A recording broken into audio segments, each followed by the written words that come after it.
Hello friends, বেশ কিছুদিন ধরে যেহেতু আমাদের নিরামিষ খাওয়ার প্ল্যান চলছে, তো সেই কারণের জন্যই রোজ রোজ একঘেয়ে কী নিরামিষ খাবো, খিচুড়ি বানিয়ে ফেললাম, তাড়াতাড়ি হয়ে যায়। তো আমি চেষ্টা করি খিচুড়িতে সবজিটা মেশানোর সব সময়। তো এই দিন যেটা করেছি, সবজি খুব একটা বেশি ছিল না, গাজর ছিল, গাজর দিয়ে দিয়েছি, আলু ছিল, ক্যাপসিকাম ছিল, বাট ক্যাপসিকাম দিয়ে আমার বর খিচুড়ি খেতে চাইলো না, ঠিক আছে ওটাকে স্কিপ করে গেলাম। আমি এখানে চাল নিয়ে নিয়েছি আর নিয়ে নিয়েছি ভাজা মুগ ডাল। তো তোমরা দেখেই নিচ্ছ, চাল আর ডালটাকে মিশিয়ে আমি একসাথে ধুয়ে নিলাম। কড়াইতে দিয়ে দেবো সর্ষের তেল। আর সবজির সাথে আমি ফুলকপি নিয়েছিলাম, বলতে ভুলে গেছি। তো যাই হোক, তেলটাকে আমরা গরম হতে দিচ্ছি, আর এই সময় আমি ফুলকপিগুলোকে ভেজে নেব। ফুলকপিগুলোকে আমি ওই নুন আর হলুদ দিয়ে মোটামুটি মেখে নিয়ে ভাজছি। আর ফুলকপিটা আধা ভাজা হয়ে গেলে তারপরে আমরা দিয়ে দেবো গাজর আর কেটে রাখা ডুমো ডুমো করে আলুটা।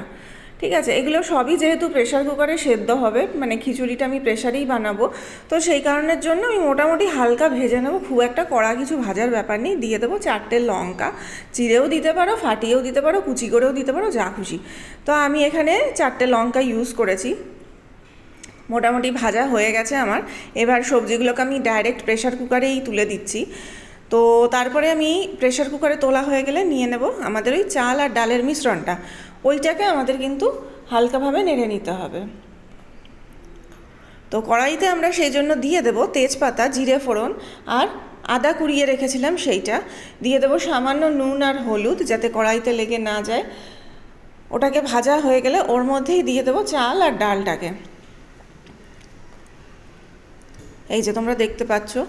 এবার এটাকে মোটামুটি নেড়ে নিতে হবে, হালকা ভেজে নিলে টেস্ট হবে। একটা কথা বলে রাখি যে এই দিন আমি চালের মধ্যে 2 কাপ গোবিন্দভোগ চালও মিশিয়েছিলাম আর 3 কাপ নর্মাল ভাতের চালই দিয়েছিলাম।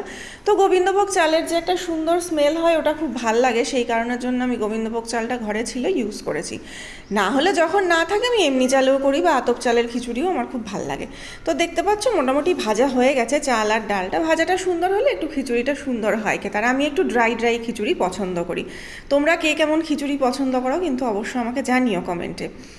তো আর একটু স্বাদের জন্যই বলতে পারো আমি দিয়ে দিলাম কাজু আর কিশমিশটা। এটা কিছু ম্যান্ডেটরি কিছু না খিচুড়িতে কাজু কিশমিশ দেওয়াটা, তবে দিলে আমার ভালো লাগে সেই জন্য আমি দিয়ে দিয়েছি। তো দিয়ে দিলাম কিছুটা ভাজা জিরের গুঁড়ো উপর থেকে, আর দিয়ে দিলাম সামান্য কয়েক দানা চিনি। চিনিটা সবসময় আমি খাবারে ইউজ করি ওই নুন আর মিষ্টির ব্যালেন্সটাকে আনার জন্য, না হলে না কীরকম একটা পানসে খেতে হয়।